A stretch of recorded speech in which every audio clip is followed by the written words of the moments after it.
Okumbereba ne kukibwaho Advocate for Youth abari kwisi hakatabo aka National High School Magazine. Creating the opportunity for us to shine.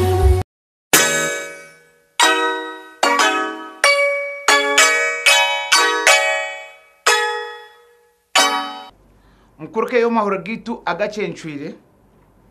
program no kumbereba ne tukibwaho aba Advocate for Youth Uganda abantu bakwatana sana Ministry of Education and Sports bari mbaza gukora magazine emwe y'amashomero gona aga Uganda budget the National High School Magazine amashomero please aga Uganda yona aba timwe jitukera kwikeho orebeke ngo wakwatanisa nayo ishumiri yo warte ko mahore kandi byo nibyo kwandikisamo. It is free of charge. Mbere ni ntambura omutawoni nabwa n'umwana yajya ngo bamwita Bino Mugisha Regan azire ngo ahereze okwezi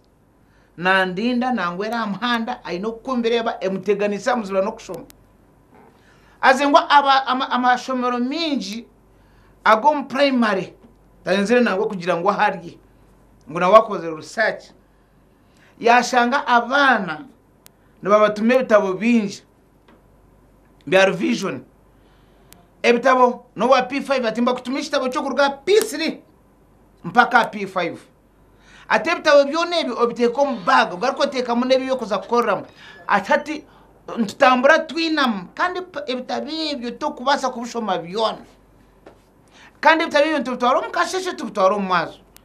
atarabanta abamwe abakutambura nka kilometers ina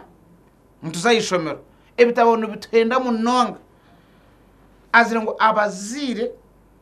abaki imwe mutakugambira abashomesa ebitabibyo bakabitubyaho kano bahenda omwana kutambura nebitabo ombaga aha mugongo for 4 kilometers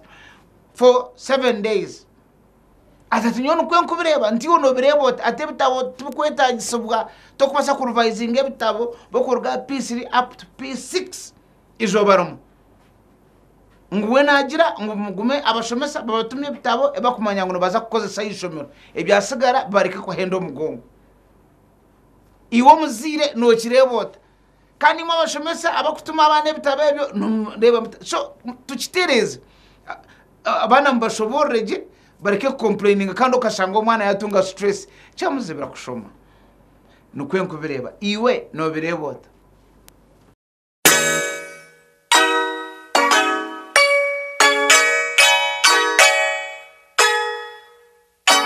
Okumbereba yabane kukibwaho Advocate for Youth abari kwisi hakatabo aka National High School Magazine. Creating the opportunity